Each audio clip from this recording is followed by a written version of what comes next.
Good morning. My name's Bob Forrest. I'm the session clerk at Crown Church.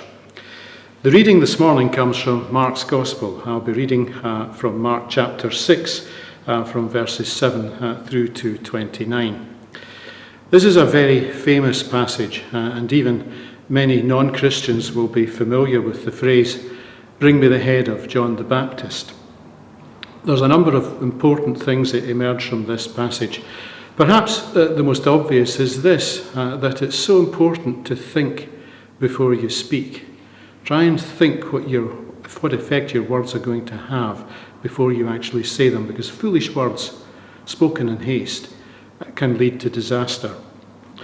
The other obvious thing to take from this passage is that, as the passage itself indicates, Herod knew that John the Baptist was a good and a holy man, and that the words he spoke carried great authority and weight, and that he spoke from God.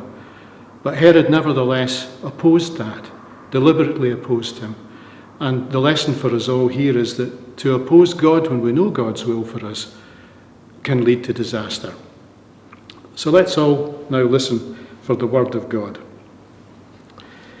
Then Jesus went to the villages round there, teaching the people. He called the 12 disciples together and sent them out 2 by 2. He gave them authority over the evil spirits and ordered them, "Don't take anything with you in your journey except a stick. No bread, no beggar's bag, no money in your pockets.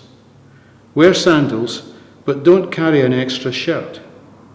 He also said, "Wherever you're welcomed, stay in the same house until you leave that place.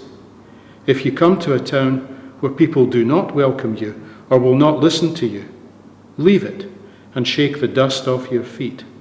That will be a warning to them."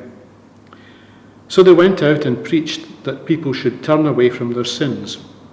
They drove out many demons and rubbed olive oil on many sick people and healed them. Now King Herod heard about all this because Jesus' reputation had spread everywhere. Some people were saying, "John the Baptist has come back to life. That is why he has this power to perform miracles." Others, however, said, "He is Elijah." Others said, "He is a prophet, like one of the prophets of long ago." When Herod heard it, he said, "He is John the Baptist. I had his head cut off, but he has come back to life." Herod himself had ordered John's arrest and had him chained and put in prison. Herod did this because of Herodias, whom he had married, even though she was the wife of his brother Philip.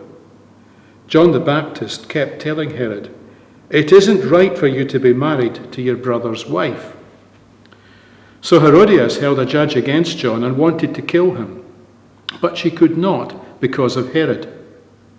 Herod was afraid of John because he knew that John was a good and holy man, and so he kept him safe.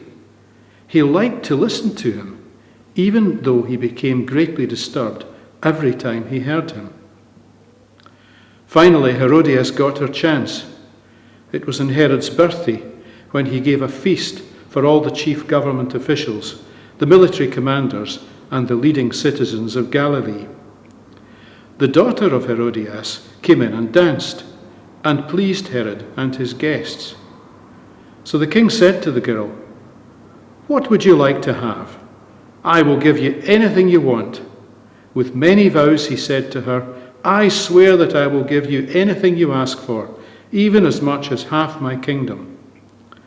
So the girl went out and asked her mother, "What shall I ask for?" "The head of John the Baptist," she answered.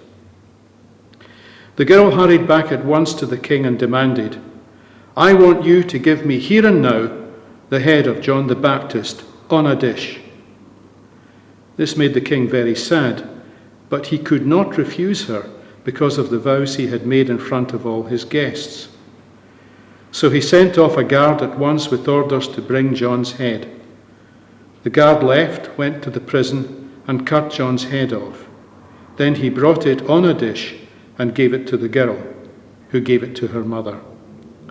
When John's disciples heard about this, they came and took away his body and buried it. Thanks be to God for this reading from his holy word.